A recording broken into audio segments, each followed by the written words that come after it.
Ngayon, at mga schedule reminder po, 9:15 a.m. po yung kanina po yung ang adult Sabbath school natin. And yung morning service natin, alam po natin na 10:15 a.m. mag-umpisa po tayo. Medyo na karoon lang ng konting diferensya kaya medyo adjust tayo. And mamayang hapon po, meron tayong prayer meeting and Kids Sabbath School, alas 4:15 ng hapon. At ang ating book study naman po ay 5:15 p.m. Ito po yung Glorious Gospel. Nasa chapter 24 na po tayo. At aralin po natin to para ma-discuss po mamaya. And encourage ko po na maki-join tayo. Mag-join tayo mamaya. And yung meron pong gaganapin na Reform Bible Study Conference sa June 7. Ito po ay Sabado. Ito po ay gaganapin sa Pampanga. At may possible na registration po nito is 100 pesos or 200 pesos. At malalaman na lang po natin to pag pagdating po ni Pastor Ryle, Brother Ryle. And start po ng registration natin is April. Itong April na po. April 29 po. Message na lang po natin si Brother Ryle. And encourage ko po ang ating read daily devotionals natin and yung Bible reading po natin. Amen. At tayo po ay tumayo at tayo po ay buksan po natin ang ating mga Biblia sa Psalms chapter 96 verse 1 to 3.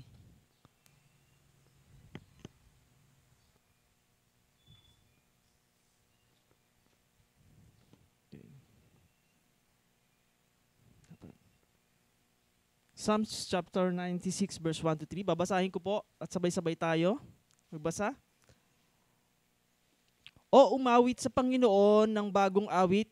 Umawit sa Panginoon ang buong lupa. Umawit kayo sa Panginoon. Purihin ninyo ang pangalan niya.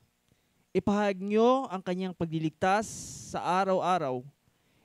Ipahayag nyo sa mga bansa ang kanyang kaluwalhatian, ang kagilas-gilalas niyang mga gawa sa lahat ng mga bayan. Manalangin po tayo sa Panginoon. Maraming salamat, Panginoon, sa umagang ito na kami po ay narito, Panginoon, at bigyan, Panginoon, ng kalakasan, Panginoon. Turuan po, Panginoon, na maging kaaya-aya, Panginoon, sa umagang ito sa inyo, Panginoon. At tulungan mo kami, Panginoon, na patuloy na buksan ang aming puso, ang isipan, Panginoon, na lalong magpuri at sumamba sa iyo, sa iyong kabutihan, Panginoon. Dahil ikaw po ay dakila, Panginoon. Ikaw po ang papurihan, Panginoon, sa lahat, Panginoon. Salamat, Panginoon, sa iyong kabanalan, kadakilaan, pag-ibig, mabiyayang awa, at ang iyong pag-asa, Panginoon, na ibigay po sa amin, Panginoon. Salamat po, Diyos, sa tanging pangalan ni Jesus. Amen. At dadako na po tayo ngayon sa ating mga himno. At tawagin ko si Gabriel. Pangunahan po tayo ni Gabriel.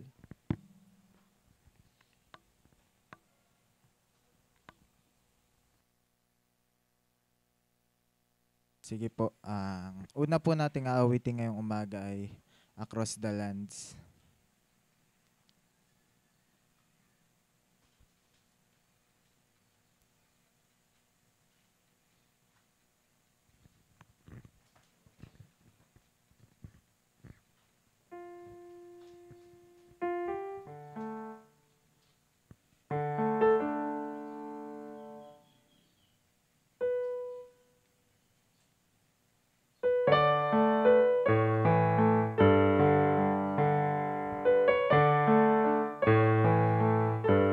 Sige po, let's sing.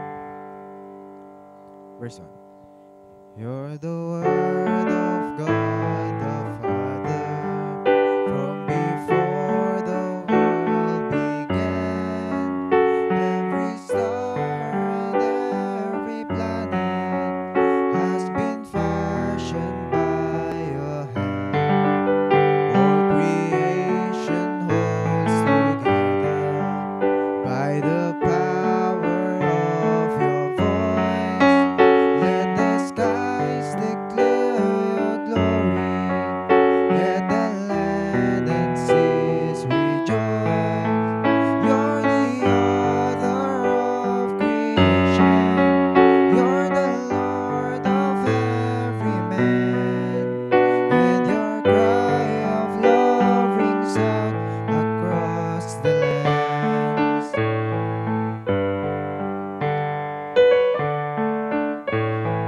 verse 2.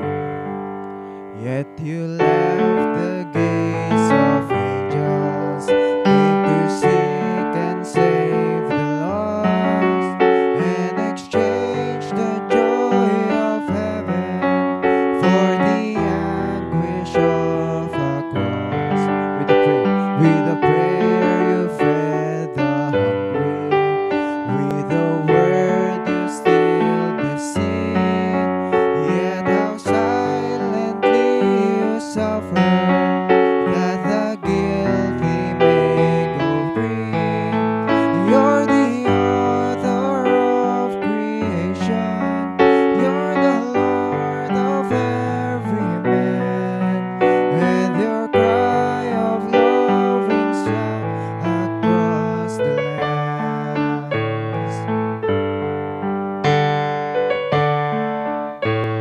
Let's sing verse 3. With a shout you rose victorious, wresting victory from the grave, and ascended into heaven, leading captives in your wake. Now you stand before the Father, interceding for your own. From each tribe and tongue and nation, you are leading sinners home. You're the author of creation, you're the Lord of every man, and your cry of love rings out across the lands. You're the author of creation, you're the Lord of every man, and your cry of love rings out across the lands.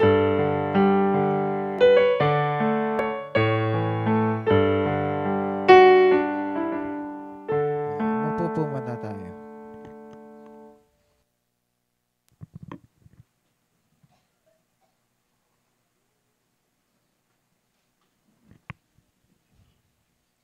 Amen. At buksan po natin ang ating mga Biblia sa Lumang Tipan sa Psalms chapter 133 verse 1 to 3.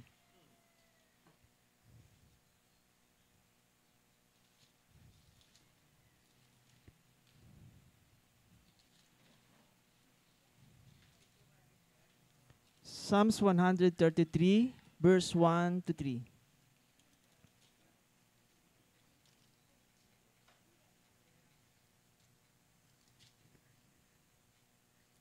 Amen. Narito, napakabuti at napakaligaya kapag ang magkakapatid ay sama-samang namumuhay na nagkakaisa. Ito'y gaya ng mahalagang langis sa ulo na tumutulo sa balbas ni Aaron, tumutulo sa laylayan ng kanyang damit. Ito ay gaya ng hamog sa Hermon na pumapatak sa mga bundok ng Sion. Sapagkat doon inuutos ng Panginoon ang pagpapala, ang buhay magpakailanman. At dako po tayo sa ating mga himno muli. Ephesians, basahin din po pala natin ang bagong tipan. Buksan natin ang ating mga Biblia sa bagong tipan sa Ephesians chapter 4 verse 1 to 5.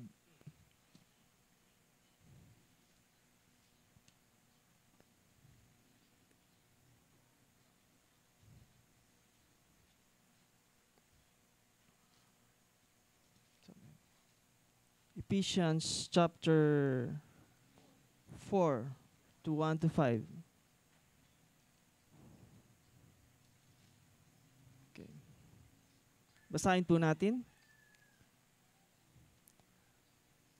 Kaya't ako na bilanggo sa Panginoon ay nagsusumamo sa inyo na kayo'y lumakad ng nararapat sa pagkatawag na sa inyo'y itinawag, na may lubos na kapakumbabaan at kaamuan, may pagtitiyaga na magparaya sa isa't isa sa pag-ibig, na nagsisikap na mapanatili ang pagkakaisa ng Espiritu sa buklod ng kapayapaan.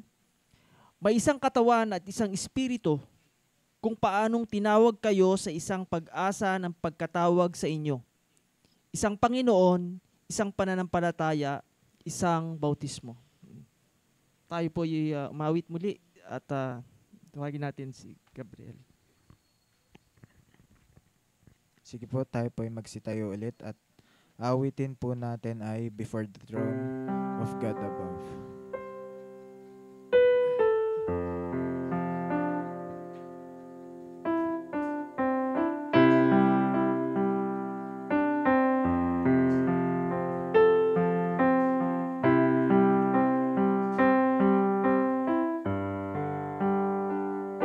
Let's sing. Before the throne of God above, I have a strong and perfect plea. A great high priest whose name is love, whoever lives and bleeds for me. My name is graven on his hands. My name is written on his heart. I know that while in heaven he stands, no tongue can bid me dance the part. No tongue can bid me dance the part.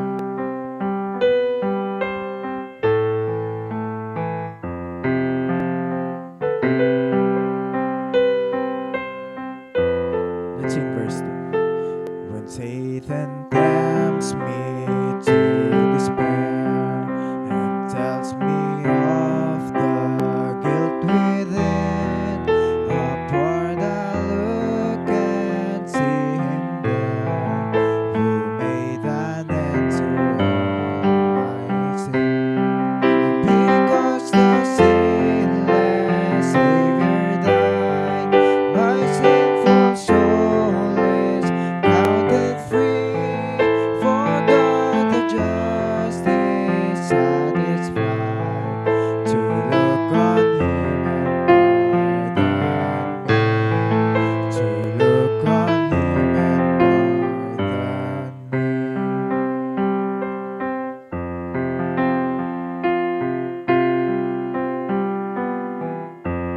pardon me.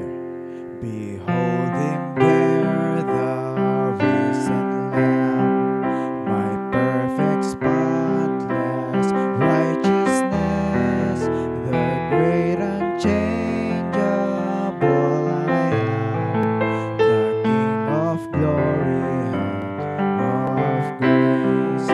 One in himself I cannot die, my soul is purchased by his blood. My life is made with Christ on high, with Christ my Savior and my God, with Christ my Savior and my God.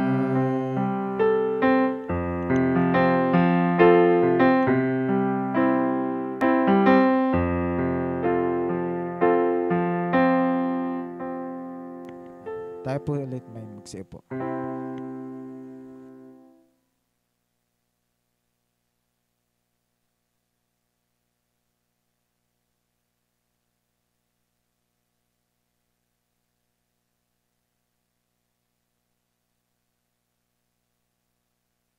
Amen. At tayo po dadako sa ating pagbibigay sa ating Panginoon at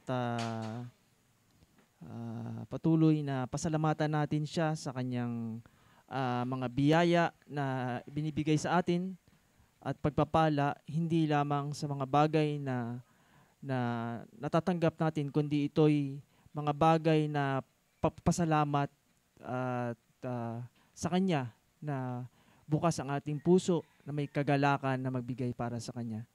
Amen.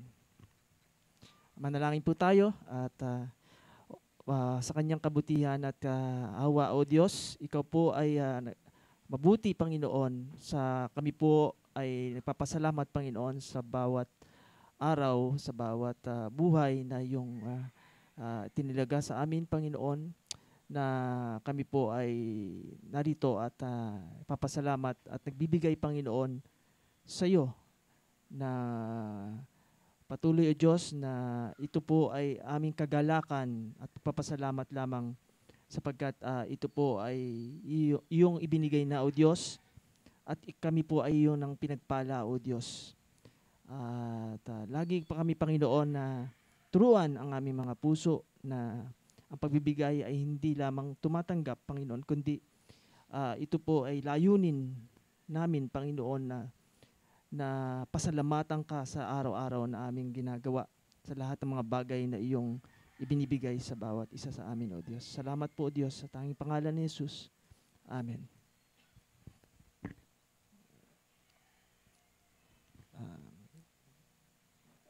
Tayo po ay buksan po natin ang ating mga Biblia sa mga gawa sa chapter 2, verse 42 to 47.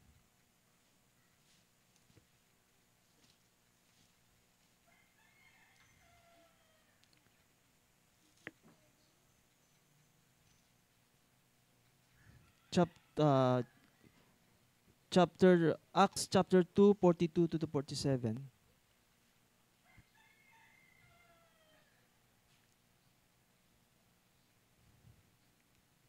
Amen.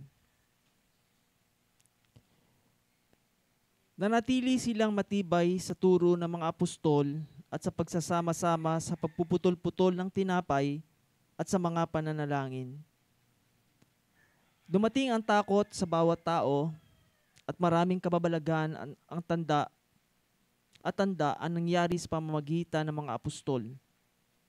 At ang lahat ng mga mananampalataya ay nagkakasama at ang kanilang ari-arian ay para sa lahat. Pinagbili nila ang kanilang mga ari-arian at mga kayamanan at pinamahagi sa lahat, ayon sa pangangailangan ng bawat isa. At araw-araw, habang sila'y magkakasama sa templo, sila'y nagpuputol-putol ng tinapay sa bahay-bahay at nagsasalo-salo na may galak at tapat na puso, na nagpupuri sa Diyos at nagtatamo ng lugod sa lahat ng tao at dinaragdag sa kanila ng Panginoon araw-araw ang mga naliligtas. Amen. Dako na ulit tayo sa awitin.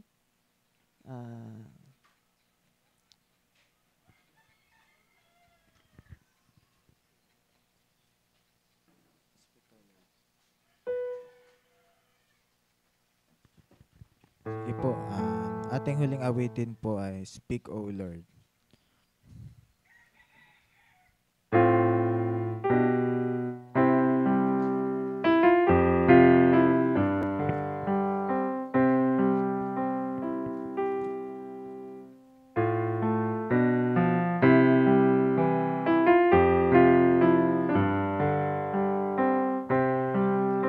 Let's sing.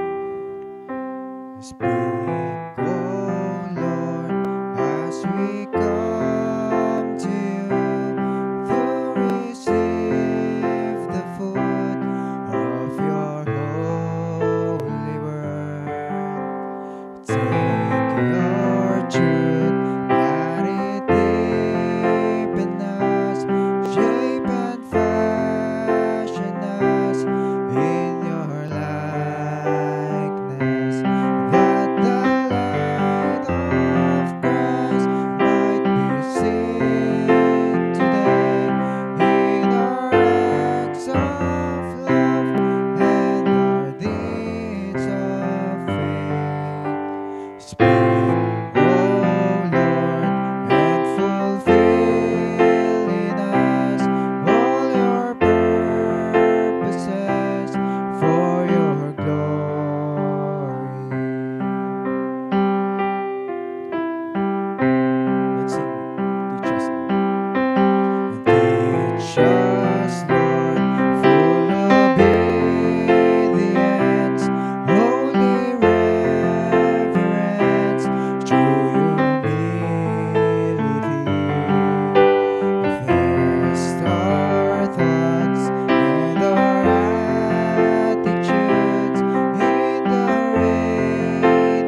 Speak, O Lord, and renew our minds.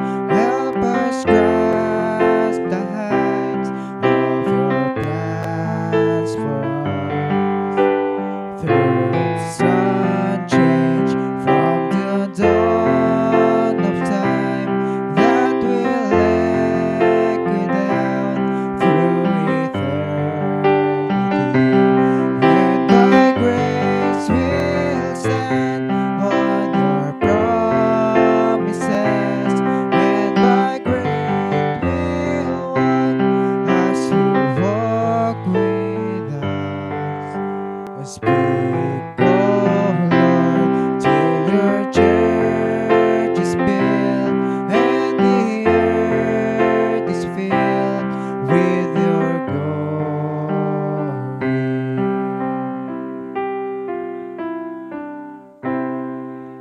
Ngayon po, dadako na po tayo sa ating sermon ngayong umaga.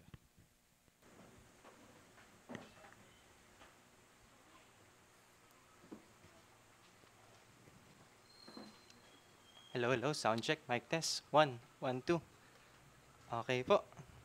Teka, gising ko lang saglit, ha.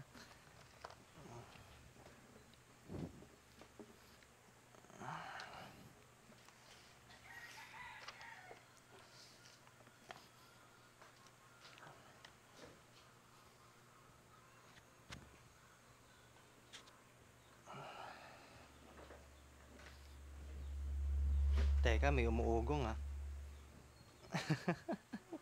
Okay.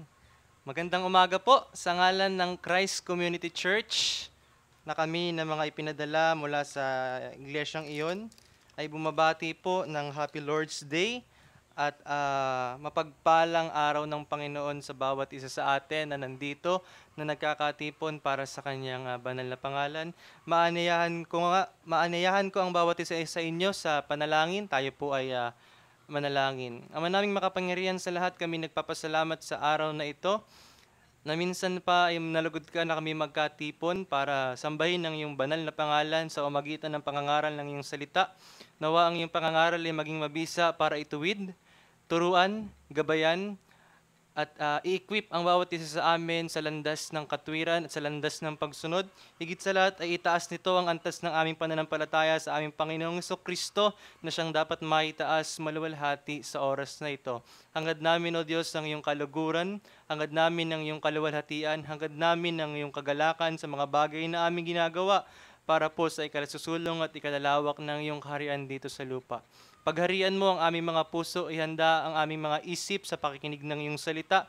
Naway ito ay aming matanggap ng buong buo at ito ay aming magamit sa buong sanglinggo na kami haharap sa buhay na ito. Alang-alang sa kapurihan at kalawalatian ng aming Panginoong Jesucristo. Amen. So kanina po, binasa na yung text na ating pag-aaralan, which is the Book of Acts o ang libro ng mga gawa na isinulat traditionally attributed by Luke, no? So, nabasa na natin siya, then please open your Bible para po habang ating pinagninilay-nilayan ito ay masusundan niyo po ang ating pag-aaral. So, let me introduce to you with this concept and idea, no?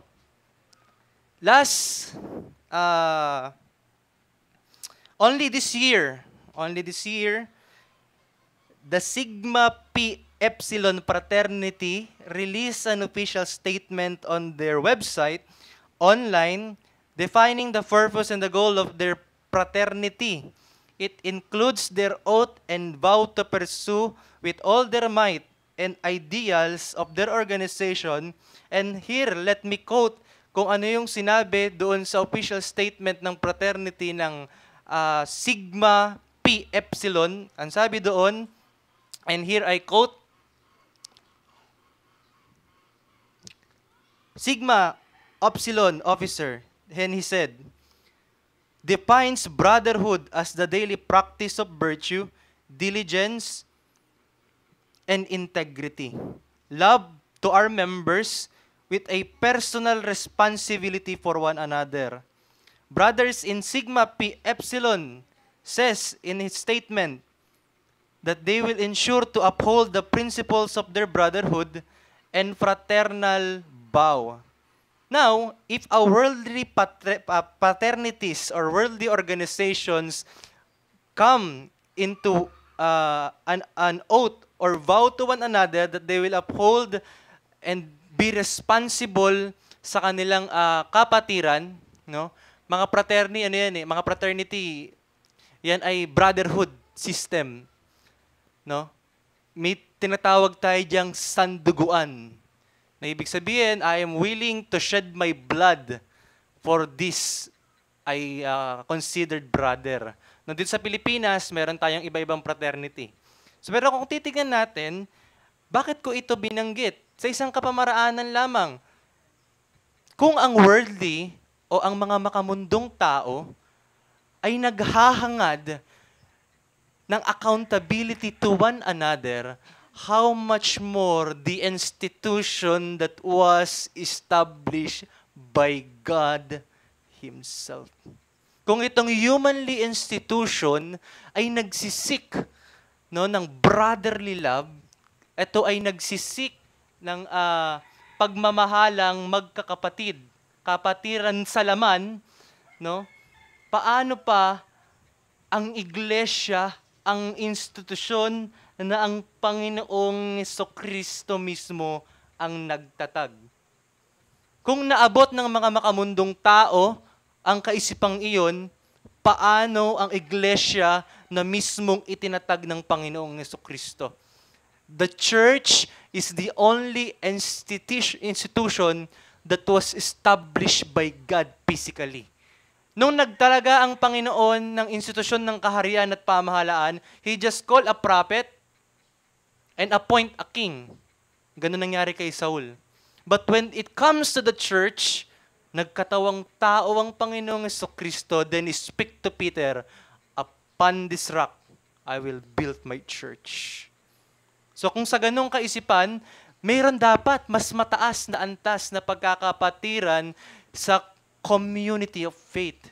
O kung sa Tagalog ay sa kawan ng mga mananampalataya.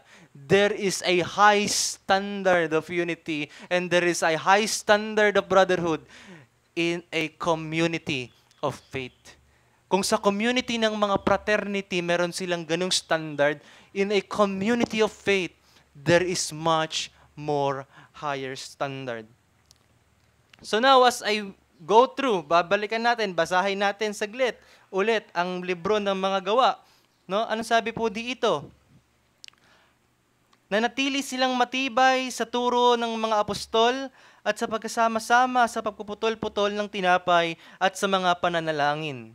Dumating ang takot sa bawat tao at maraming kababalaghan at tanda ang nangyari sa magitan ng mga apostol. At ang lahat ng mga mananampalataya ay magkasama-sama at ang kanilang ari-arian ay para sa lahat. Ipinagbili nila ang kanilang mga ari-arian at mga kayamanan at ipinamahagi sa lahat ayon sa pangangailangan ng bawat isa. At araw-araw, habang sila'y magkakasama sa templo, sila'y nagpuputol-putol ng tinapay sa bahay-bahay at nagsasalo-salo na may galak at tapat na puso, na nagpupuri sa Diyos at nagtatamo ng lugod sa lahat ng tao at idinaragdag sa kanila ng Panginoon ng araw-araw ang mga naliligtas. Before we go through to this chapter of Acts or particular verse in Acts, naalala ba natin ang Acts 1:8? That you will receive power when the Holy Spirit comes upon you, and you shall be my witnesses both on Judea and Jerusalem and to the remotest part of the earth. What does it mean? No? Yung katuparan ng Acts 1:8 nasa chapter 2, that's the day of Pentecost, na kung saan God in His mercy, in His power, in His glory, bestowed the Holy Spirit in the first century church, which is in Acts, no?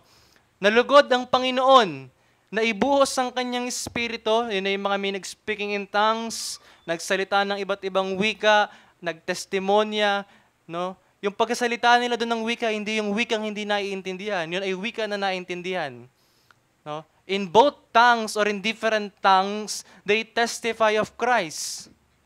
No, they testify of Christ. That's the point.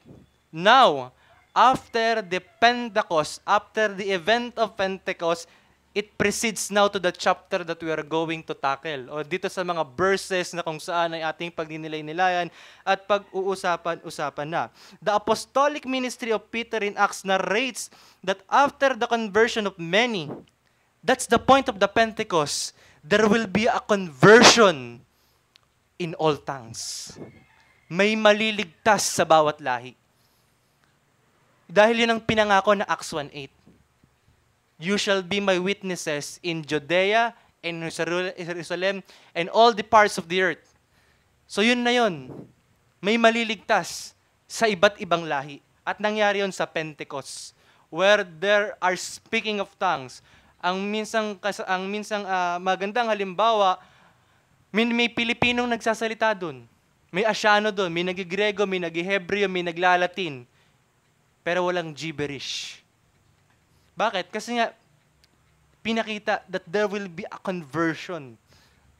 May mga liligtas. At anong ginawa ng Panginoon dun sa mga iniligtas? Yun ay sinagot ng Acts 2:42-47. Yun na yung pag-aaral. Anong ginagawa ng Panginoon sa mga iniligtas? Anong gagawin niya? Ang kaligtasan hindi nagtapos sa kapag naligtas ka, okay na. Hindi ganun ang pattern ng early church. Kaya titignan mo yung Pentecost, hindi lang basta sa bestowal or pagbaba ng Espiritu para sa giftings. Ito ay kaparte at kabahagi ng spiritual salvation. O kung term ng iba ay heavenly blessings. So yung mga naligtas doon, nakatanggap, no? Doon sa pagbaba ng banal na Espiritu. Ngayon, ang tanong, anong ginagawa ng Panginoon sa mga naliligtas? Oo, they will be witnesses, but how they will be a witness? Anong ginagawa ng Panginoon sa isang tao na naligtas? At sinagot dito ng text. Anong sabi? Anong sabi sa verse 42? Nanatili silang matibay sa turo ng mga apostol at sa pagsasama-sama. So ang inililigtas, after you heard the gospel, after you heard the word of God, you should not be alone. Dahil meron ilalagak sa yung community na ikabibilangan mo. So, yun ang isang makikita natin, no? Pinakamalapit. So, God, in His wisdom, designed the believers in corporate assembly sa kaluguran at katalinuhan ng Panginoon sa kanyang banal at sa kanyang planong walang kapintasan, nilulugod niya na ang bawat Kristiyano ay mapabilang sa isang komunidad. After being converted, o yung ibang term, regenerated, yung nabuhay kang muling spiritual, the prerequisite is to become part of His body that is physically seen, visibly seen. So walang Kristiyano na magsasabi that I am saved but without a church. Dahil hindi iyon ang pinlano ng Panginoon. Walang naligtas na in its normal sense or in its course na hindi naging part ng church. Marami magsasabi, paano yung nasa cross? Yung thief on the cross, it's not a special events or phenomena did not disqualify the qualification of God. Hindi porket may isang instances na nilugod ng Diyos mangyari sa isa, then it will disqualify the standard. Prerogative ng Panginoon na hindi na maging parte ng kawan yun. Pero i-disqualify ba nun? Ang napakaraming utos, napakaraming senaryo that after being converted, you must be part of a local church? No. It does not disqualify the standard of God. It just shows that even in the highest form of suffering, kayang magligtas ng Panginoon. Now, Just like how the converts in temple every day gathered. No, nagga-gathered sila. I have a question before we proceed that you must answer in your own. What does the corporate assembly do? Ano bang ginagawa ng isang corporate assembly? Okay, sige, granted that after being saved, I must be part of a local community, I must be part of a local church. Then what we must do as an assembly? Anong dapat nating gawin bilang isang komunidad ng mga mananampalataya? Have we ever questioned that? Nagtanong ba tayo sa Panginoon na ano ba ang dapat kong gawin? Kung nakita na natin na ang kahalagahan ng pagiging ligtas ay maging parte ng kanyang lokal na iglesia, maging parte ng komunidad ng mga mananampalataya, do we ask God what the assemblies do? Ano ba ang dapat gawin ng isang komunidad ng mananampalataya? Feeding program? Maybe. But is that the priority? Aha.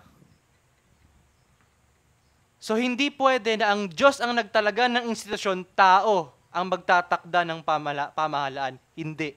Kung ang Diyos ang nagtalaga ng institusyon, Diyos ang magtatakda ng pamamahala. That's why there are many churches practice contradictory to the teachings of the apostles. Kaya dito titignan natin, the apostolic fellowship. What is the model of the early church? Anong iniwan nila sa ating halimbawa na dapat nating sundan? Diba? In Titus, in Thessalonians, anong sabi? There is a tradition that you must follow. Hindi yung tradition ng Romanong Katoliko, hindi yung tradition ng kung sino, but the tradition of the Scripture. The Scripture has its own culture and tradition that must be followed. Not the tradition of men. In Colossians, anong sabi? Not traditions of men, not the philosophy of men, not the ideals of men, but the ideals of God.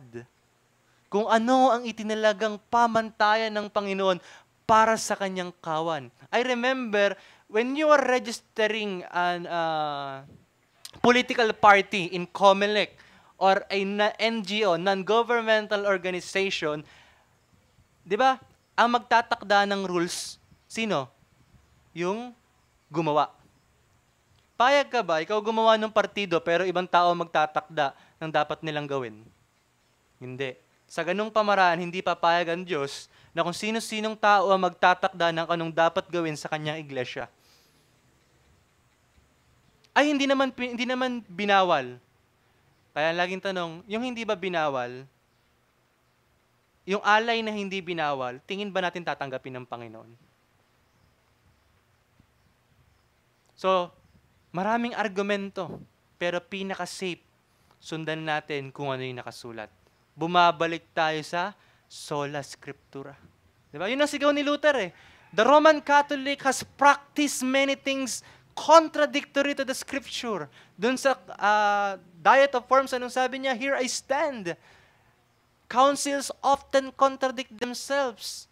Pope and even the council contradicts themselves. Bakit? Kasi nangibabaw yung iba't ibang tradisyon sa loob ng iglesia. And in the modern church, ang daming tradisyong ginagawa na hindi naman ginarantiyan ng scripture. It's not being extreme, but it is being regulated. May regulasyon ang Panginoon sa kanyang iglesia. And now we can see here, una, ito ang pinakapuntong mensahe ng ating pag-aaral. Ecclesiastical foundation was established by Christ through the ministry of the apostles. Yun ang sinasabi ni Pablo sa Ephesians, na ang iglesia ay naitayo, na si Kristo ang panulok na bato sa haligi at pundasyon ng mga apostol at propeta. Kaya kung merong authority na dapat nating balikan, yung mga turo at aral ng mga apostol. So, ecclesiastical foundation was established by Christ through the ministry of the apostles. It is the model that exemplified by the early church where every churches nowadays must follow.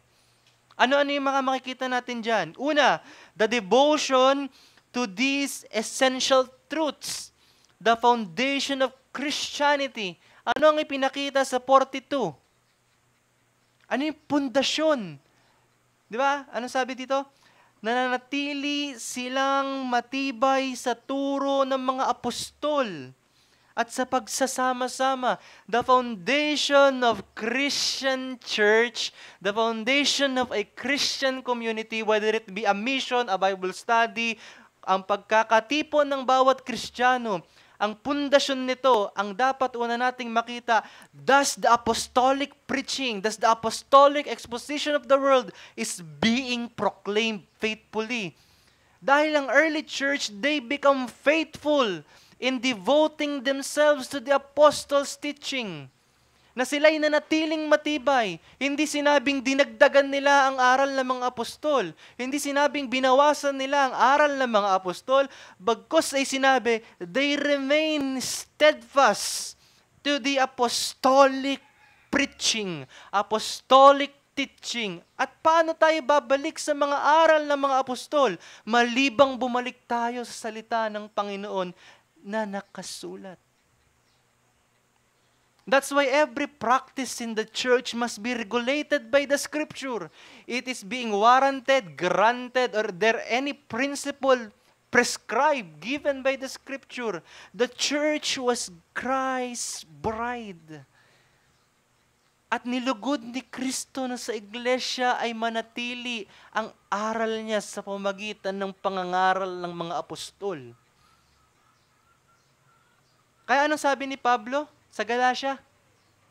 If there's any man who proclaim the gospel, if there's any man or any angel, even an angel, proclaim a gospel contradictory sa ibinigay namin sa inyo, let that man be an anathema. Ibig sabihin, sumpain ang taong iyan. Hindi naman ibig sabihin ng sumpain na yun, literal na mamamatay ka agad. It can be judicial hardening. Sumpa ng Diyos ang false teacher sa mga taong ayaw sumunod sa Kanya. Kaya maraming church ngayon, tunog church, but in reality, they are cults. Tago natin sa pangalang INC. Ilan yan?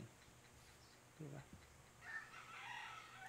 Hindi dapat kasi tao talaga ang nagtuturo kung hindi ang Panginoon. Bagamat tao ang ginagamit, ngunit you're only a herald. No? Ikaw ay katiwala ng kanyang aral. So ano yung mga essential truths na makikita natin kapag binasa natin yung Acts 40, verse 2:42? Una, natili silang matibay. Ibig sabihin, there is apostolic teaching. Pangalawa, nagputol-putol sila dyan ng tinapay. Ibig sabihin, there is a faithful compliance or submission to the ordinances of Christ. Pangatlo, prayer. Etong mga elemento na ito, no, they are encouraging one another, they are helping one another, they are praying for one another, they are proclaiming the teachings of the apostles to one another. This compose fellowship. Kaya kung ang dalawang Kristiyano nagkita, kapag nandun ang salita ng Panginoon, it's a fellowship. Bagamat merong distinction in particular na dinesign sa church, pero makikita natin in this part, the corporate assembly, the church, the community of faith, ay may elemento ng mga bagay na ito. Tayo ba bilang isang umiiral na gawain, nagiging tapat ba tayo sa pangangaral na pinangaral ng mga apostol? Tayo ba ay may pagnanasa o layunin na sundin ng kanyang mga ordinansa? Tayo ba ay mayroong masidhing damdamin na ipanalangin ng isa't isa? Because this is the foundation of the early church. They pray for one another. They sing psalms, hymns, joy. But again, the foundation is the teaching. The set standard by Christ. Praying one another. Discipling one another. This is the foundation ng isang nagsisimulang gawain.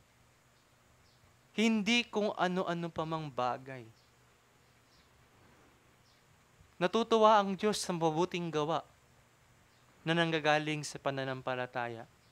Pero higit na kalugod-lugod ang pagsunod sa kanyang mga salita.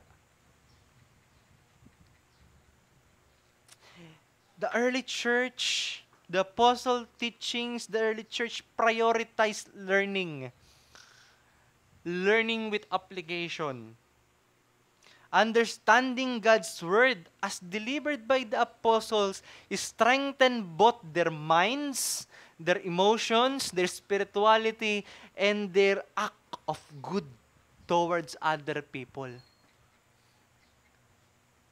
Always remember that learning, whatever comes into mind, is also in the heart and into our action. Lahat ng nasa isip, puso, ay nagiging action ng isang tao. If I will quote Augustine or Irenaeus, both pinanganak around 300 AD or 200 AD, they both agree in what we call orthodoxy, orthopathos, and orthopraxy. Ang ibig sabihin nun, magsimula sa pagkatuto, conviction sa puso, at gawin ang conviction. Kaya yung teaching, dapat mabulabog niya ng magulong isipan na magdadala ng damdamin ng pagsunod at saka susunod. Yun ang ipinamuka ng mga apostol. That when they proclaimed the gospel, the people wondered, who is that Jesus Christ? We never know Him. We only know the philosophy that was the Greek expelled or spread throughout the ancient times. That's what we only know. Who's that Jesus Christ? We want to know who that Jesus Christ is. At nagbunga yun ng pagsunod. Kaya napakahalaga ang tamang pagkatuto sa salita ng Panginoon. Dahil dyan manggagaling. Hindi sinabing magpakatalino tayo dyan. As sinabi, matuto tayo dyan. Dahil dyan manggagaling ang konbiksyon at ang pagsunod sa kanyang salita. Prayer, no? Binanggit din niya ng pananalangin. Yan ang tinatawag natin dun sa unang punto ng devotion to the essential truths. So itong mga to essential truths, ito in the early church. Dito nila itinatag o dito sila nagpakatibay.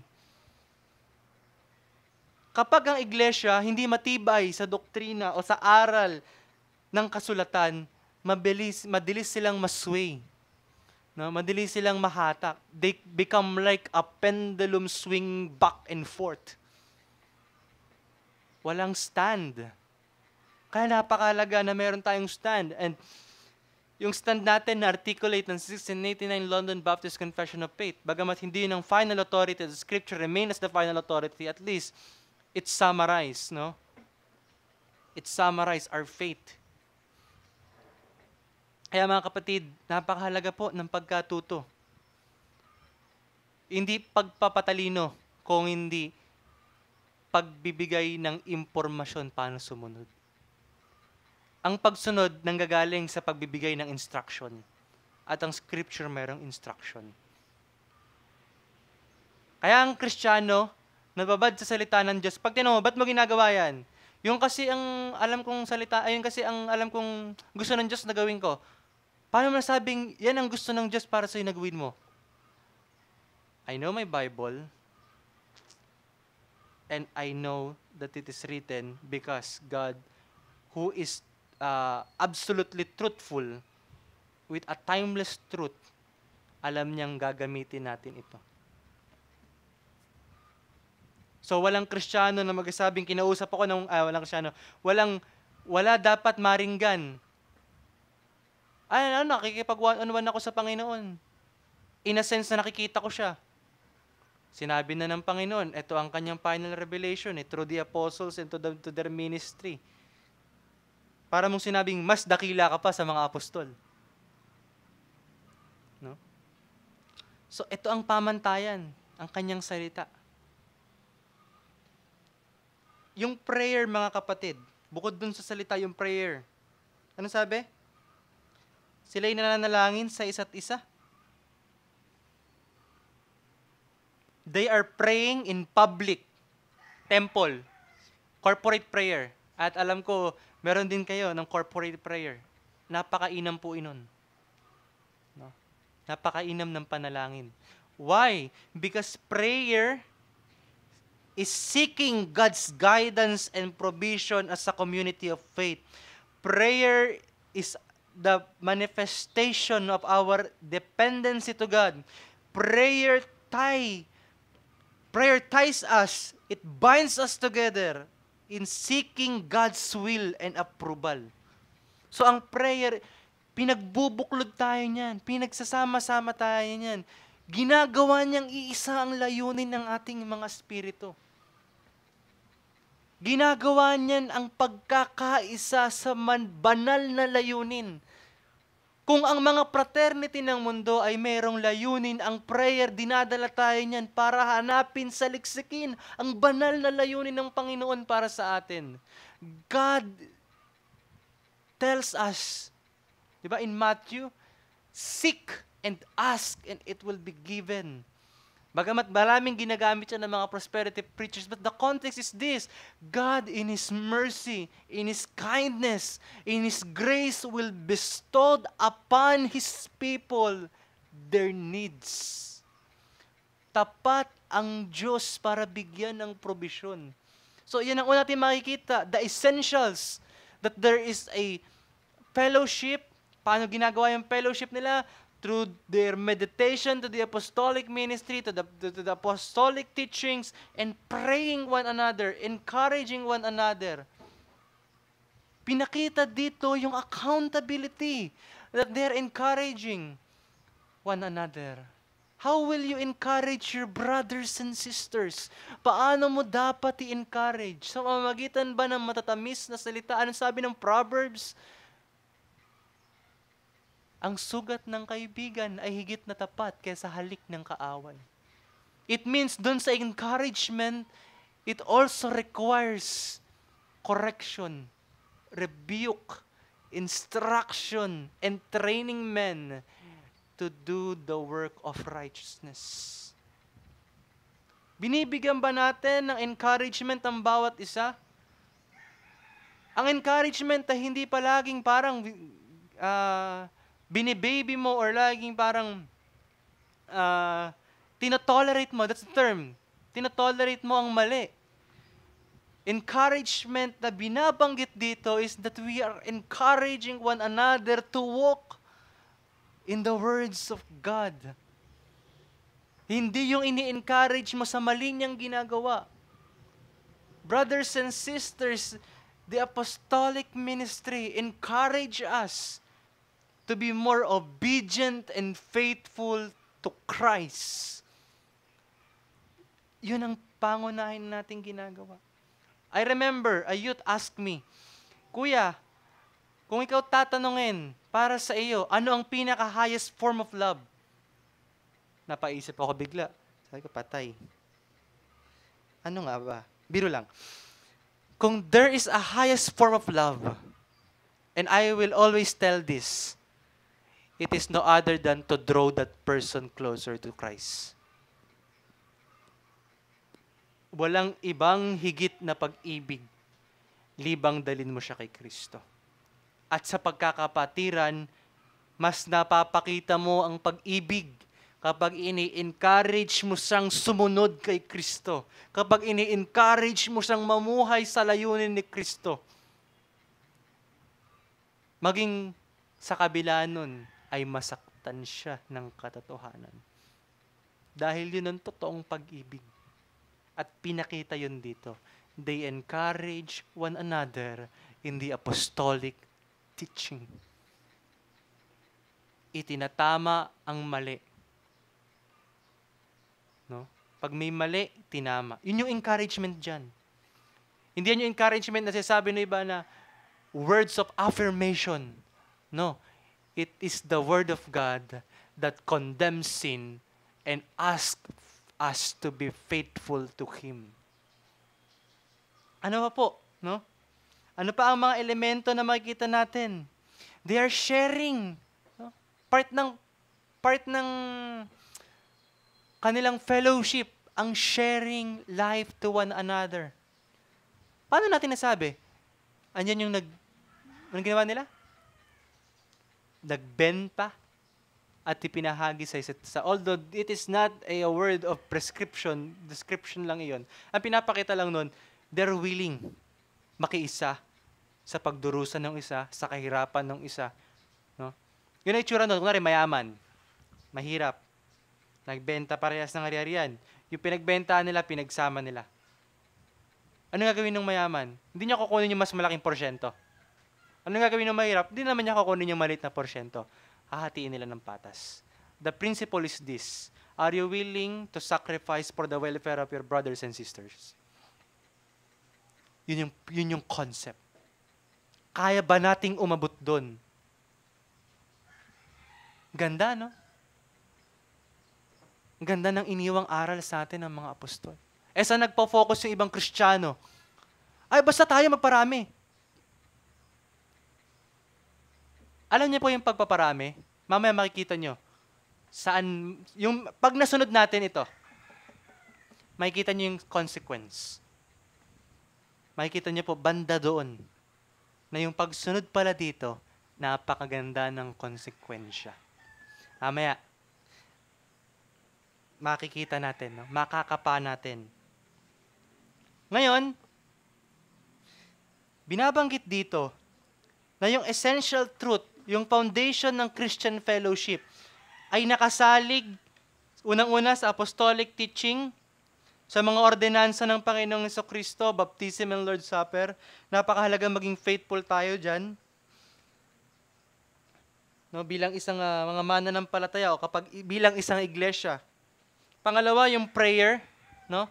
Pangatlo, yung pagiging encouraging sa one another. Panglima, na elemento ng Christian foundation na binakita sa atin dito.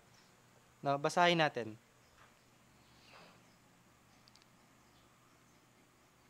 At sa lahat ng mananampalataya ay magkakasama at kanilang ari-arian ay para sa lahat. Pinagbili nila ang kanilang mga ari-arian at mga kayamanan at ipinahamagi sa lahat ayon sa pangangailangan ng bawat isa. At araw-araw. Ano yung araw-araw na sinabi dito? Ang ganda ng term dito na araw-araw eh. Araw-araw habang sila'y nagkakasama sa templo, sila'y nagpuputol-putol ng tinapay sa bahay-bahay at nagasalo-salo na may galak at tapat na puso. Kung mayroong apostolic teaching na dapat sundin, kung mayroong mga ordinansa na dapat sundin, kung mayroong panalanginan na dapat sundin, kung mayroong accountability na dapat sundin, huwag nawa mawawala na sa pagsunod sa atin sa mga bagay na ito. Ano yung dulo? May kagalakan. May kagalakan. Hindi sinabing kasiyahan. Parte yun. Kagalakan. Na alam mo sa iyong sarili na ito ay para sa Panginoon. Not because compulsory, dinikta kasi. Hindi ganun. Dapat may kagalakan. Kaya every Lord's Day, dapat kagalakan ng ating puso. Na ano, meron tayong apostolic teaching galing sa Biblia. Meron tayong panalanginan sa isa't isa. Meron tayong encouragement sa isa't isa. Meron tayong pagsunod sa ordinansa ng Panginoon. At mayroon tayong kagalakan sa Espiritu. Napakahalaga po niyan na binaliwala ng maraming iglesia sa panahon natin ngayon. Yan ang priority ng mga convert at their time. Bakit? Ano bang prerequisite niyan pag nagawa natin? No? So, pangalawang punto. The outworking of genuine community. The fruit of their life together. Dahil ang pagsunod doon sa 5 binanggit ko po, may bunga yan. May bunga. Hindi yan basta gawin mo lang. May bunga yan. Ang bawat ginagawa ng isang tao ay laging may konsekwensya. I remember in the book of Atkinson, he is a psychologist. He said that whatever idea, whatever thinking, whatever behavior a person does, it has a consequence. ang Biblia may ganong kaisipan din. Ano mang ginagawa ng tao ay mayroong konsekwensya. Kung ginagawa natin itong binigay sa atin na essential truths bilang modelo ng early church, anong konsekwensya nito? May consequence ba ito? Yes po, napakaganda ng consequence nito. No? Hindi nito consequence yung sinasabi ng iba na magkakaroon ka daw ng spiritual gifts, speaking of tongues, prophecy. Hindi ko nakita yon sa text. Ang nakita ko, ang merong ganon, yung mga apostol. Bakit kaya? Ba't sila merong ganon? Para to pa rin yung sinasabi ng kasulatan. In their times. Ano yon? For the Jews and the Gentiles. Jews, nag-aantay ng sign, nag-aantay ng, signs and wonders. Gentiles, karunungan. Only for that purpose. Paano na sa atin? Ano na yung dapat maging bunga sa atin? Lahat tayo may kaloob. No? Katulad ng binasa kanina na Ephesians. Yung kaloob ay may paglingkod. Doon sa ating liturgy. Sa liturgy na inyong sinusundan.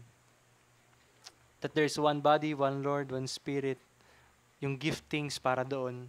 Pero dito, may iba tong tinutukoy na napakaganda. Kapag sinusunod nyo ito, sinusunod natin ito, ginagawa natin, pinagsusumikapan nating ma-outwork, maggawa. Anong bunga nito? No? There will be a physical expression of spiritual unity.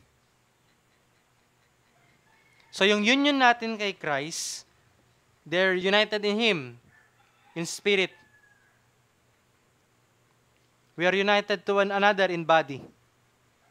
It is what we call the communion of the bride of Christ and Christ. So nakikita at nararanasan natin ang presensya ng Panginoong Hesus sa pisikal na pamamagitan ng pagsunod sa mga bagay na ito. Nandun ang kanyang presensya. Hindi man ito daman ng 5 senses natin, pero yun ang winarant ng Scripture, that Christ is with us. We are having communion with Him. Our spiritual union in Him, the moment we are saved, is now being expressed and manifested. Kaya ang sabi ng mga ibang teologo, tuwing may pangangaral, at tapat ang pangangaral ng salita, ang nangangaral ay hindi yung taong nakatayo sa likod ng pulpito, kung hindi ang Panginoong Hesus na mismong nangangaral ng kanyang salita. Sa pananalanginan natin bilang corporate assembly, tayo ay nananalanginan hindi na lang ng para sa ating sarili. Bagkus ay meron tayong dakilang pari na nakikisimpatya sa ating kahinaan, sa ating mga hiling, na siyang tumutugon, interceding to our prayer to God. Sa ating encouragement sa one another, Christ is there to comfort us through His Word, and Christ is there through the Holy Spirit to give joy in our hearts, to enjoy and to rejoice to our salvation. Kaya hindi lang sa spiritual na kaisipan na realize ang paghahari ni Kristo, but the moment that we obey this apostolic model na binigay sa atin, we are having communion with God, that as if, or it is really, Christ is in our midst. Yun ang isang konsekwensya na tayo, no, hindi bumababa ang langit dito. Pero ang nangyayari, nagiging makalangit para tayong umaakyat doon at nakikiisa sa pagtitipon ng mga anghel at ng mga nangaligtas na kaluluwa na kasama ngayon ng Panginoon sa kalangitan. It is our spiritual union with Him that now being physically expressed. Kitang-kita sa umagitan ng pangangaral. Pag nangangaral ang mga apostol, remember this, hindi nakarating. Ilang tanda ng Panginoong Jesucristo sa Church of Ephesus? 30 years? Pero anong sabi ni Pablo sa kanila? Narinig niyong nangaral sa inyo si Kristo. Eh, hindi naman, patay na si Kristo bago pa magka-church doon. Ibig sabihin, kapag nangangaral ang mga apostol, parang nangangaral si Kristo o nangangaral si Kristo sa pamagitan ng mga apostol. Kaya sa pangangaral ng salita, ng tapat, Christ is pastoring His people. Kaya napakaganda po na kapag sinusunod natin ito, ang konsekwensya niyan ay nagkakaroon ng pisikal na manifestasyon, ang espiritual na pagkakaugnay natin kay Kristo. Kaya napakahalaga po ng pundasyon na ito na ating pagkaingatang masunod at magawa. Ano ba po ang makikita natin dun sa punto number 2 na merong outworking, no? Nabibuild, no? Ang alin? Intimacy and hospitality. Nabibuild yung kawang gawa. Ayun na. Dahil ang doktrina na nagtuturo kay Kristo ay nagtuturo ng mabuting gawa. Lumalabas na si works. Kaya ang Kristiyano nagiging hospitable. At dahil maraming hospitable, mas nagiging mabisa at kaakit-akit ang wangis. No? And intimacy, pagmamahalan. To the point na ayoko itong kapatid na ito mapahamak. Ano yung sabi natin kanina? What is the greatest form of love? To draw that person closer to Christ. Kaya kung meron tayong panalangin, at kung meron dapat encouragement, di ba? Ano binigyan ko po kanina? Apostolic teaching, prayer, encouragement, ordinances, and joy. Itong 5 ito, kapag ginagawa natin, dapat it draws us closer to Christ. Dapat nilalapit tayo nito sa Panginoong Hesus. Kaya kung mahal mo yung kapatid, sundin mo ang mga bagay na ito. Yung accountability, yung fellowship, dito makikita. There's no greater love than this, that you draw a person closer to Christ. Walang higit na pag-ibig kang maibibigay kung hindi ilapit siya sa Panginoong Jesucristo. Sa pamamagitan ng aral ng mga apostol, sa pamamagitan ng panalangin, sa pamamagitan ng pagiging accountable sa Kanya, sa pamamagitan ng pag-iengganyo sa Kanya sa pagsunod, at sa pamamagitan ng kagalakan ng Espiritu na nagniningning at nagiging atraksyon na mas nakikita ang Panginoong Hesukristo sa taong ito. All of these elements of foundational truths in the Scripture, the only and goal of these things is to draw us closer to our Lord Jesus Christ, to enjoy our communion with Him. Yun ang pinaka at dapat nakikita ng isang gawain na ang tawag sa sarili ay Kristiyano. Napakahalaga po mga kapatid na makita natin ito. Doctrine that does not lead us to Christ is dangerous and disastrous. Ano pa makikita natin dun sa outworking? At genuine. Genuineness ito, yung fruit of their life together. No? Doon na lumalabas si winning souls. Kapag nagawa kasi natin ito, tulad ng isang fraternity, saan kilala ang mga Tau Gamma? Community service. Saan kilala ang mga organization, NGO, tulad ng Rotaract o Rotary? Paggamot sa polio. Yeah? Campaign against polio. Saan kilala ang National Youth Commission? Pagtulong sa mga kabataan. Ngayon, saan kilala ang Kristiyano o ang Iglesia? Kung wala ka nitong elemento na to, talagang mahihirapang ma-identify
Pamarisan. Sa ganung paraan, doon tayo nakikilala na tayo mga tagasunod ni Kristo. Sa mabuting gawa ba, agad nakilala ang church? Hindi. Inuna yung doktrina. Panalanginan. Paggawa ng mabuti, ang consequence. Kaya, ang church na ang unang pangunahing gawain ay magparami at hindi ito nauuwi sa pagiging lukewarm. Bakit?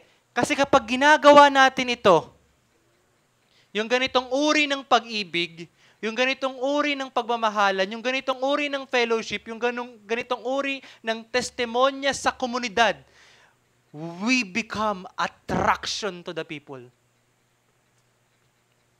To the point that they were asking us, sino yung Panginoon mong yan? Bakit iba ang kagalakan ninyo? No? Bakit nagkaroon kayo ng ganyang kasidhi at karugdog na pagmamahal sa isa't isa? Bakit sa inyo lang namin nakikita yung mga bagay na yan? So ang consequence ng pagsunod sa mga bagay na ito is that people will know that we are the heirs of God. By our action, by the preaching of the gospel, and through our lives that being shared to the community.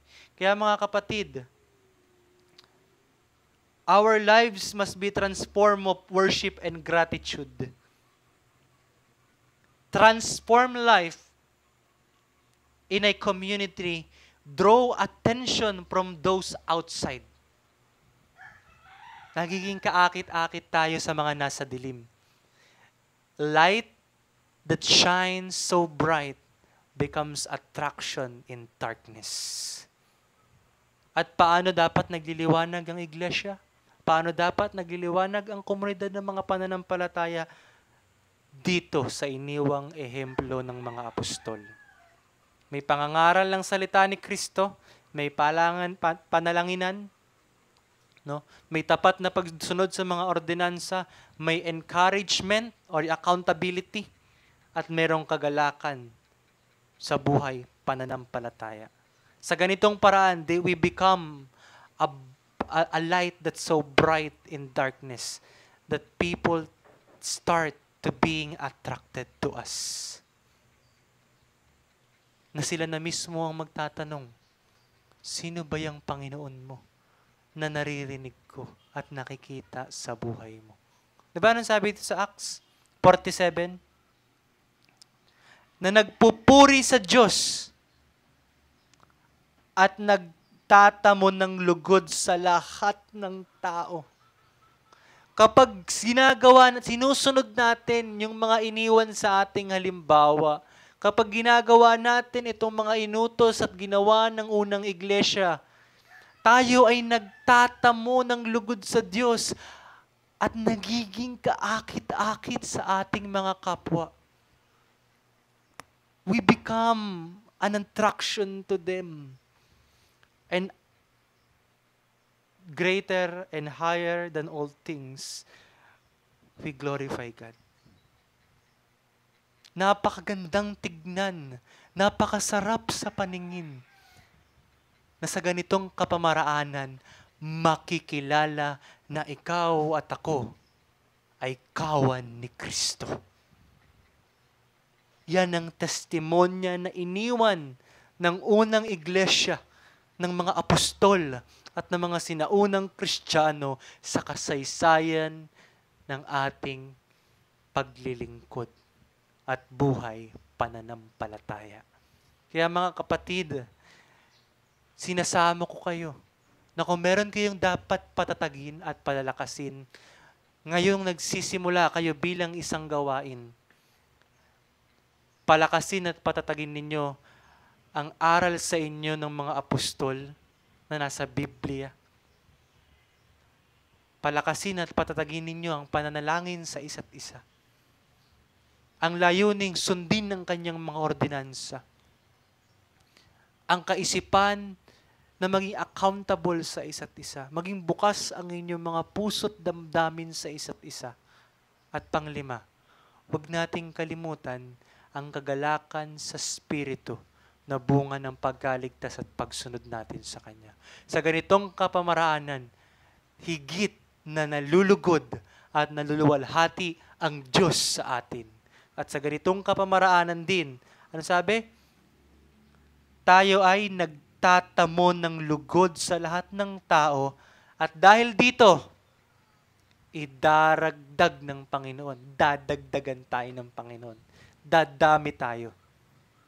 Maging tapat lang tayo dito sa ehemplo na iniwan ng Panginoon sa atin.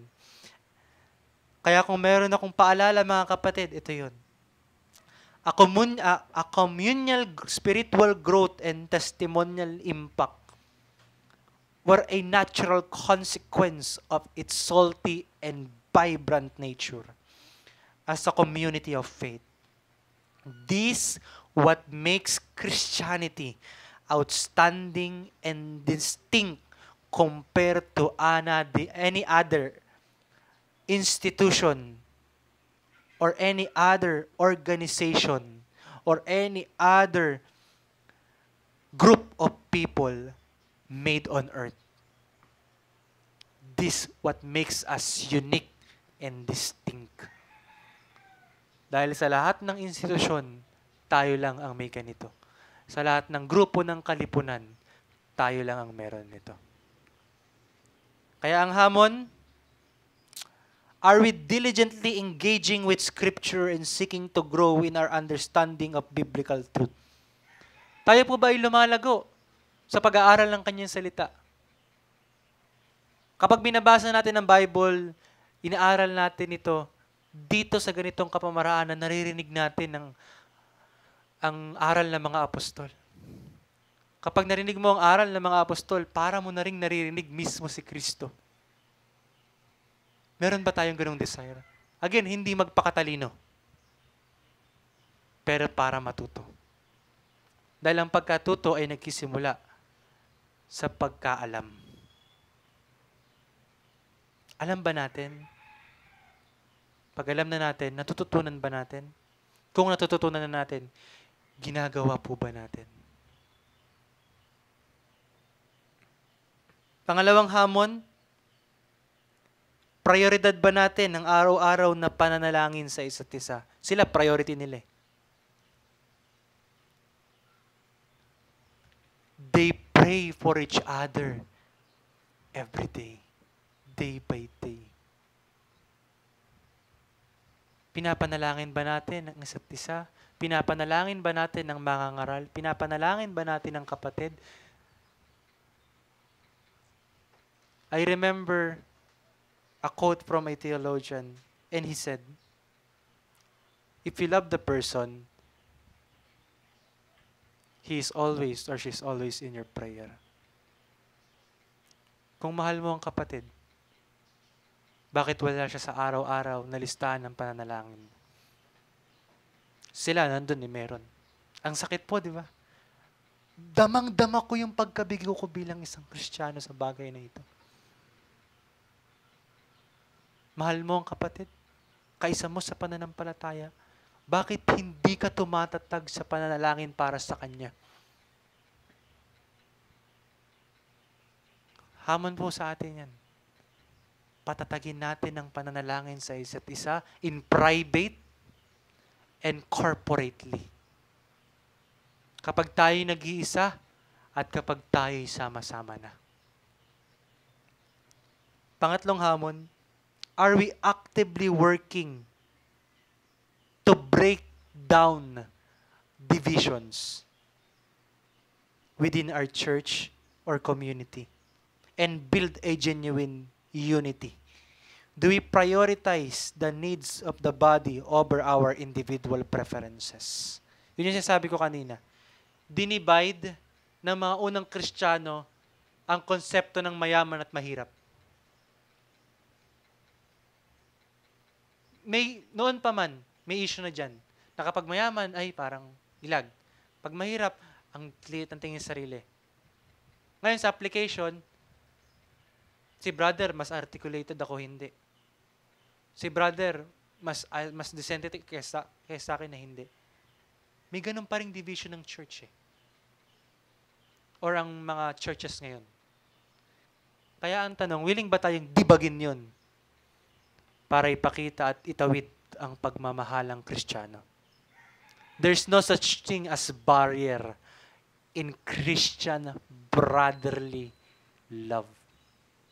Wala dapat hahadlang sa pagmamahal natin bilang magkakapatid sa pananampalataya. Hindi ang status sa buhay, hindi kung sino ka o ano ka. Pero ang laging tingin, kung akong makasalanan ay kinahabagan at minahal ni Kristo, siya na kapatid ko sa pananampalataya, ay sa ganung kapamaraanan ay kinahabagan at minahal din ni Kristo. So dapat gawin ko rin sa Kanya yun. Kung paano ka minahal ng Diyos, ganun mo mahalin ang kapatiran. At sa ganung kapamaraanan, lalago at lalago tayo sa buhay pananampalataya. Kaya tibagin natin anumang hindrance ang pumipigil para i-express ang brotherly love. Sa kanila, house to house eh. Nag-house to, nagpupunta pa sa bahay, nagpa-fellowship eh. Tinibag talaga ng early church ang anumang pwedeng maging hindrance and division para hindi mo matawid sa Kanya ang ministeryo ng Panginoon. Remember this, every Christian, tayong lahat ay may ministry. At ministry natin ang maging accountable sa isa't isa. And ipinakita ulit yun ng early church. Ang dami nilang pinakita na hindi natin nakikita ngayon. Bakit? Gumon na gumon tayo sa mga bagay na may kinalaman sa kung anong gusto natin at hindi sa kung anong gusto ng Panginoon sa Kanyang salita. Pang-apat na hamon, do we prioritize regular gathering as a church body, as a community who worship God, who has mutual encouragement? Do we value the spiritual disciplines that was exemplified by the early Christians? Pinahalagahan ba natin ang mga ehemplo sa atin ng mga naunang Kristiyano? O tayo ay mas sinusunod at ginagawa ang kalooban natin? Again, in the church and in the community of faith, it is not what we want, but what God wants us for us. Panghuling hamon, at ito para sa akin ang pinakamabigat. Does our life as a community of faith commend the gospel to those around us? Are we known for our love and unity? Are we actively sharing the gospel with those around us? Are we praying for the expecting God to bring spiritual growth to our community? Yung buhay ba natin, pinopromote ang gospel? Yes, gospel must be proclaimed by words, etc. Pero dito, pinakita nila na ang bunga ng conversion nila sa Pentecost na pinangako ng Acts 1:8 ay complementary sa ebanghelyong ipinangangaral ng mga apostol. Kaya mga kapatid, do or does our practices complements and commend the gospel? Naaayon ba ang ating buhay ayon sa salita at sa ebanghelyo ng ating Panginoong Hesukristo? Nakikita ba dito? O nalalaman ba, nakahayag ba sa tao na tayo ay kanyang mga alagad at tayo ay kanyang mga minamahal? Maging aktibo tayo sa mga bagay na iniwan sa ating halimbawa. Gospel is our priority in evangelism. And the gospel affects every part of life, including family, state, education, every institution. Kaya mga kapatid, hamon ito sa atin. At para sa akin, yun ang pinakamabigat na hamon. Kahapon, nung kami ay papunta dito, may isa kaming nasakyan na Grab driver. Pagpasok ko pa lang sa sakyan, worship song ang tugtog niya. Prelude pa lang eh. Kaya hindi ko pa sinabihan agad. Pero nung narinig ko na yung lyrics, I asked him, Kuya, pwede po bang matanong, Kristiyano ka po ba? Sabi niya, oo. Alam, tapos nagsimula na siya magkwento ng buhay pananampalataya niya. At natutuwa ako bakit? Nagre-reflect ako doon sa Reflection 5. Presensya pa lang niya, nadama ko na. Pagiging magalang. At pagpasok ko pa lang, pinakita niya na ang kanyang Christian attitude. At napag-usapan namin ng gospel. At naging kalakasan namin sa biyahe ang isa't isa. Simula Taytay hanggang Cubao. Wala kaming ibang pinag-usapan kung hindi ang salita ng Panginoon, ang kadakilaan ng Panginoon. Imagine that. I never expect na makakausap ko isang Kristiyano at ang kanyang kwento ay makakapagpatatag pa ng aking kaisipan at pananampalataya. And I remember this, he said, ganun po talaga. Tayo po ay part-time worker ng Grab and full-time sa ministry na anuman pong parte ng buhay, kailangan po nating ihayag ang Panginoong Jesucristo. Napakagandang tignan. Doon ikino-complement ang buhay natin sa Ebanghelyo. At saan dapat natin simulan? Doon at least sa 5 example na pinakita sa atin ngayong umaga. Marami pa po yan. Hindi pa nabanggit yung signs and wonders. Nag-focus lang muna tayo sa kung ano ang dapat maging itsura ng isang gawain ng Panginoon. May modelo po. Kaya po kung gusto niyo makita ang modelo, basahin niyo po ang Acts. Andiyan ang model na dapat nating sundan. Kaya mga kapatid, dito tayo magtatapos. This particular event in Acts provides us with a timeless blueprint. Yun ang concept. Ang pagtatayo ng isang iglesia na lokal ay mayroong blueprint na sinusundan. At ang blueprint niyan ay the Book of Acts. Blueprint po yan. No? This particular event in the Book of Acts provides us with a timeless blueprint for what a true church looks like. What a true and healthy church looks like.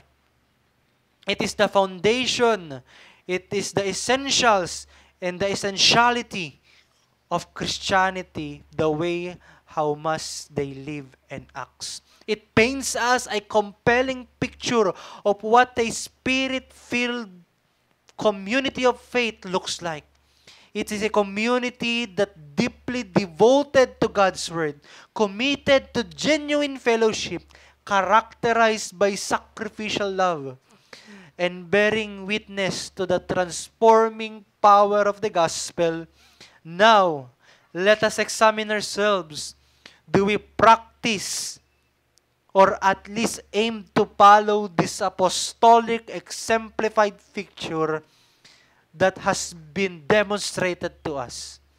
What should be a community of faith looks like? Is it the question that now bothers your mind and that has been answered by the Book of Acts? And now the challenge is now in our hands after hearing His word. We must strive to be like them. Let us pray. Panginoon, kami nagpapasalamat sa sa umagang ito. Minsan pa narinig namin ang iyong pangangaral. Kami natuto, kami tinuruan ninyo, kami ginabayan ninyo. Maraming salamat, O Diyos, sa biyaya na gumagapos sa amin para makasunod. Tulungan niyo po kami sa aming mga kahinaan na kami magpatuloy at kami magpakatibay sa ehemplo na iniwan sa amin ng mga unang Kristiyano. Iniling namin, O Diyos, na patnubayan niyo po kami. Bigyan ng sapat na karunungan na kami magkaroon ng puso tulad ng puso ng mga nauna sa amin. Higit sa lahat, hangad namin ang iyong kaluwalhatian at magsilbi itong matibay na patotoo sa komunidad na kung saan kami naroon. Alang-alang sa kapurihan at kaluwalhatian ng aming Panginoong Hesus. Amen.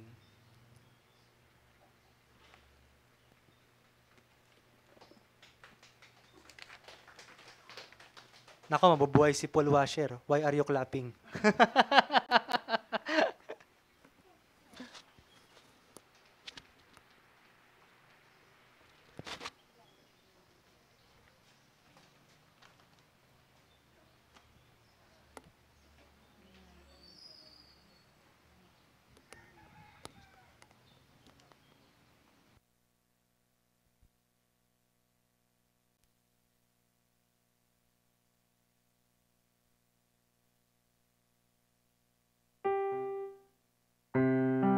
Okay po, tayo po ay magsitayo at aawit po muna tayo ng isang awitin.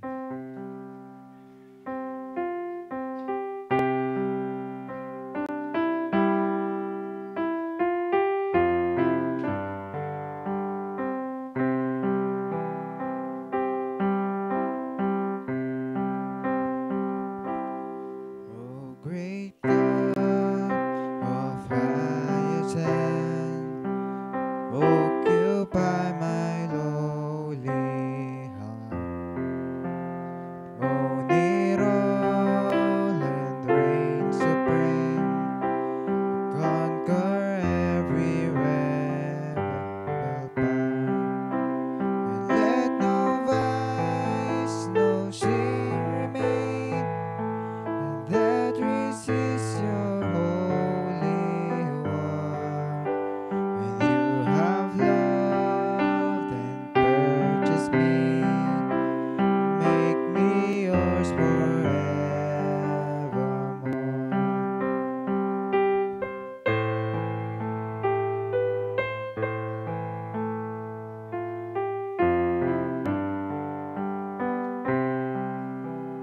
Let's sing verse 2.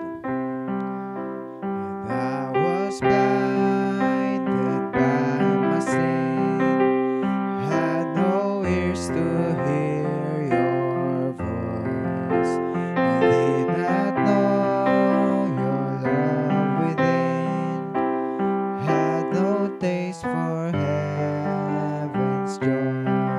And then your spirit gave me life, open up your word to me, and through the gospel of your Son, and give me endless hope and peace.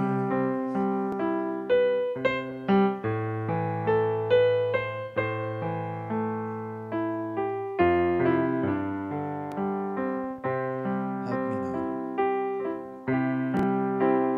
Help me now to live a life that's dependent on your grace, and keep my heart and guard my soul from the evils that I face.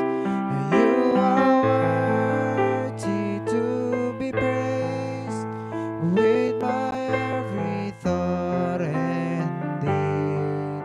And oh, great God of Hyacinth, glorify your name through me.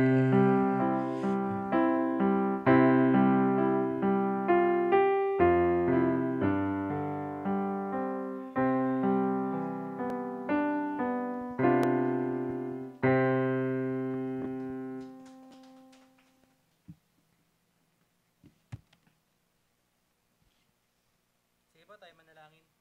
Makapangyarihan naming Diyos, sa manaming banal, kami nagpapasalamat sa gawaing ito na nasimulan at natapos ng may karampatang pagpupuri sa iyo. Naway nalugod ka at minarapat mo na tanggapin ang kapamaraanan ng aming pagsamba at kapamaraanan ng aming pagpuri sa iyo, O Diyos. Tulungan mo kami na mahihina, na dumepende sa iyong kadakilaan at sa iyong katapatan. At nawa ang aming Panginoong Jesucristo maging layunin ng aming mga puso at ang pagpisa ng banal na Espiritu ang siyang laging humugpos sa amin tungo sa iyong banal na layunin. At ngayon sa Kanya na may kakayahang mag-ingat sa inyo mula sa pagkatisod at sa inyo'y makakapagharap na walang kapintasan sa harapan ng Kanyang kaluwalhatian na may malaking kagalakan sa isang Diyos na ating tagapagligtas sa magitan ni Jesucristo na ating Panginoon. Sumakanya nawa ang kaluwalhatian, ang karangalan, ang kapangyarihan, at ang kapamahalaan bago pa man ang lahat ng panahon, ngayon at magpakailanman. Amen. Awit daw po natin doxology. Pamilyar na po ba kayo sa doxology?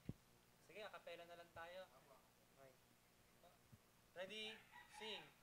Praise God.